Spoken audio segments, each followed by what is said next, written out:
اگر یہی جملہ اگر ہم بول دیں تو ہم پر شرک کا فتویٰ لگ جاتا ہے۔ صحابہ کرام کی زبان پر یہی جملہ بار بار آتا تھا، بخاری کی حدیث سے پیارے صاحب۔ سونا کاظمی میرا مرشد رسول اللہ صلی اللہ علیہ وآلہ وصحبہ و جمیع امت وسلم نے صبح کی نماز حدیبی میں پڑھائی۔ اس وقت رات میں جو میدھ عرصہ تھا اس کے آثار جو ہیں وہ زمین پر موجود تھے۔ میرے آقا نے السلام پھیرا تو لوگوں کی طرف متوجہ ہوئے۔ میرے آقا نے فرمایا کیا تمہیں معلوم ہے، تمہیں کو اندازہ ہے کہ تمہارے رب نے کیا فرمایا؟ صحابہ کرام نے عرض کیا اللہ و رسولہ عالم، اللہ اور اس کے رسول بہتر جانتے ہیں۔ آج اگر یہی جملہ اگر ہم بول دیں کہ اللہ اور رسول عالم تو ہم پر شرک کا فتویٰ لگ جاتا ہے۔ جس صحابہ کرام کی زبان پر یہی جملہ بار بار آتا تھا، اللہ و رسول عالم، بخاری کی حدیث سے پیارے صاحب، اللہ و رسول عالم، اللہ اور اس کے رسول بہتر جانتے ہیں میرے آقا نے۔ اب دیکھو یہ کتنی بڑی بات ہے کہ میرے آقا نے تمہیں معلوم ہے رب نے کیا فرمایا ہے؟ اللہ تعالیٰ نے کیا، اس وقت جبریل امین وحی لے کر نہیں آئے، جبریل امین کا وحی لانا ثابت نہیں ہے۔ رب العالمین نے اپنے حبیب پاک صاحب اللہ صلی اللہ علیہ وسلم کو بات بتائی اور میرے آقا نے جانا اس بات کو، رب العالمین میں گفتگو ہوا۔ پیارے ساتھیو ایک بات ذرا غور سے سنو، جب کوئی شخص یہ بات کہتا ہے کہ اللہ تعالیٰ نے یہ بات فرمائی ہے، ٹھیک ہے، تو ظاہر ہے اگر وہ جھوٹا ہے تو اس نے رب پر جھوٹ باندھا ہے، اور نبی رب پر کبھی جھوٹ باندھ نہیں سکتا۔ کسی صحابی نے یہ بات اس انداز میں نہیں کہ اللہ تعالیٰ یہ بات کہتا ہے۔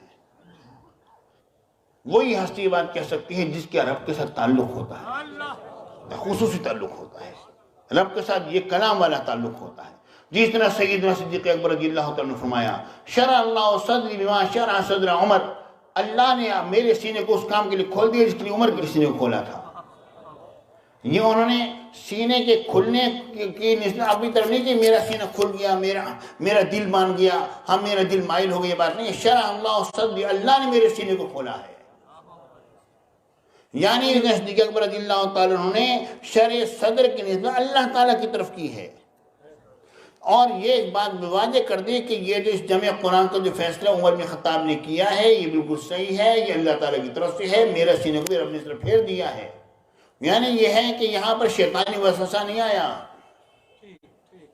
شیطانی خیال نہیں آیا ہے، یہ اللہ تعالیٰ کی طرف سے ہے۔ اب سیدنا صدیق اکبر رضی اللہ تعالیٰ عنہ جب یہ جملہ فرمائیں اور غیر نبی ہو کر فرمائیں اور ہم سب لوگ جملے پر ایمان لے کر آئیں، اس کا مطلب کیا ہوا؟ اس کا مطلب یہ ہو گیا کہ ہم یہ بات تسلیم کرتے ہیں کہ غیر نبی سے بھی رب العالمین فرماتا ہے، ہم کلام ہوتا ہے، اور یہ کیا ہے؟ یہ الہامی کیفیات ہوتی ہیں، اور جن اولیاء اللہ کو اس منصب پر رب العالمین فائز فرماتا ہے وہ یقیناً اسی کیفیت پر ہوتے ہیں۔ اب حضور غوث اعظم سیدنا شیخ عبدالقادر جیلانی رضی اللہ تعالیٰ عنہ نے جس نے فرمایا، پورا رسالہ میرے پاس موجود ہے، آپ نے قال اللہ تعالیٰ عز و جل یا غوث اعظم افعل ہکذا وہکذا، اللہ تعالیٰ نے فرمایا اے غوث اعظم اس طرح کرو، اس طرح کریں، اور اسی بنا پر آپ کا جو کھانا مبارک تھا اور جب پہننا مبارک تھا بادشاہوں سے زیادہ افضل ہو رہا تھا، تو اس میں اعلیٰ حضرت کیا کہتے ہیں؟ قسم دے دے کہ کھلاتا ہے پلاتا ہے تجھے پیارا اللہ تیرا، چاہنے والا تیرا۔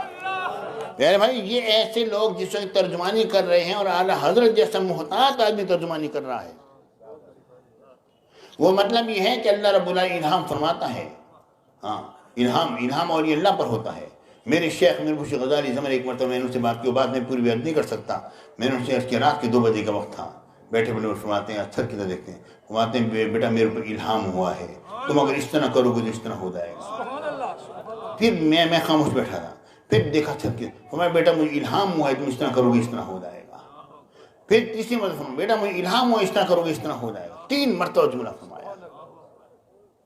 پیارے ساتھیوں اللہ رب العالمین سے عطا فرماتا ہے اپنے محبوب بندوں کو، اور اس کی اصل جو ہے وہ بخاری کی حدیث سے ثابت ہے، جو سیدنا صدیق اکبر رضی اللہ تعالیٰ عنہ جو کہ غیر نبی ہیں انہوں نے یہ جملہ فرما کے بعد ختم کر دی، اور اسی بنا پر حضرت ام المؤمنین عائشہ صدیقہ رضی اللہ تعالیٰ عنہ فرماتی ہیں کہ حضرت سیدنا صدیق اکبر رضی اللہ تعالیٰ عنہ نے جس وقت کہ مجھے اس بات پر اظہار خفگی فرمایا کہ میں نے حضور علیہ السلام کو روک کے رکھا اتنی دیر تک اور لشکر روانہ نہیں ہو سکا ہے، اور یہ جناب مہار کی وجہ سے سارا معاملہ ہوا، تو کیا وہ ہم کیا فرماتی ہیں؟ فرماتی ہیں یقول ما شاء اللہ، آپ نے وہی بات کہی جو اللہ نے چاہی۔ یہ جملہ کہنے والی کون ہے؟ حضرت ام المؤمنین عائشہ صدیقہ رضی اللہ تعالیٰ مومنین کی ماں ہیں، میرے آقا کی سب سے محبوب ترین بیوی ہیں۔ یہ تمام دلائل ہیں اس بات پر کہ اولیاء اللہ پر الہامات ہوتے ہیں اور اپنی الہامات کو بیان کرتے ہیں بعض اوقات۔ اب رب العالمین سے ہم کلام ہو رہے ہیں، میرے آقا نے فرمایا معلوم ہے تمہارے رب نے کیا کہا؟